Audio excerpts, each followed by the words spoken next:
Europe America में corona का हाहाकार अब भी अपने चरम पर है। टीकाकरण अभियान शुरू हो गए हैं, पर नंबर आने में काफी समय लगता है। इसलिए गांठ के पूरे अधीर अमीर भारत की ओर देखने लगे हैं। पश्चिमी मीडिया इन दिनों एक अजीब धर्म संकट में पड़ गया है। भारत को वो अब तक या तो अनदेखा करता है या उसकी खिल्लियां उड़ाता और सत्ता धिक्कारता ही रहा है।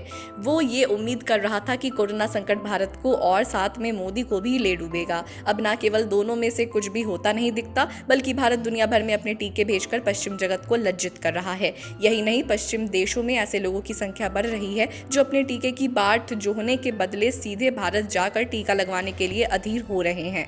भारत में अभी 2 वैक्सीन, कोवैक्सीन और कोविशील्ड को मान्यता मिली है और वहां टीकाकरण अभियान दूसरे चरण में पहुंच चुका है। ब्रिटेन का नाइट ब्रिज सर्कल धनी मानी लोगों का एक बहुत ही विशिष्ट टूरिज्म और लाइफ स्टाइल क्लब है। उसकी सदस्यता पाने के लिए हर साल लगभग $35,000 सदस्यता फीस देनी पड़ती है। अपने ऐसे सदस्यों के लिए जो कोरोना वायरस से बचाव का टीका लगवाने के लिए बहुत आतुर हैं, उसने संयुक्त अरब इमिरेत, यूएई और भारत यात्रा के पैकेज बनाए हैं। क्लब के संस्थापक स्टुअर्ट मैकलिन ने कहा, हम अपने सदस्यों के लिए एक स्विमिंग पूल, एक रसोई और नौकर चाकर वाला एक सुंदर बंगला बुक करेंगे। पहुंचते ही उन्हें पहला टीका लगेगा और फिर वो दूसरे टीके की प्रतीक्षा करेंगे। प्रतीक्षा के दौरान जो सदस्य भारत में ही रहना चाहेंगे वो पूरे समय वही रह सकते हैं। दूसरे सदस्य दूसरा टीका लगने तक मडागास्कर में अपना समय बिताएंगे। मैकनील का ये भी कहना है कि उनके क्लब के सदस्य ब्रिटेन में ही नहीं, अन्य देशों में भी हैं।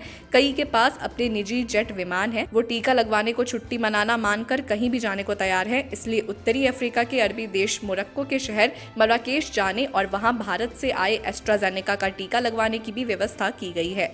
भारत हो या मोरक्को, विमान से वहां आने जाने, रहने, घूमने फिरने और टीके को मिलाकर कुल खर्च करीब $55,000 बैठता है। इसके बावजूद मैकनिल के क्लब को सदस्यता पाने के लिए इतने ढेर सारे आवेदन मिलने लगे कि उसे नई सदस्यताएं बंद करनी पड़ी। कोरोना वायरस और वैक्सीन से जुड़ी ऐसी तमाम खबरों को पाने के लिए बने रहें हमारे चैनल के साथ।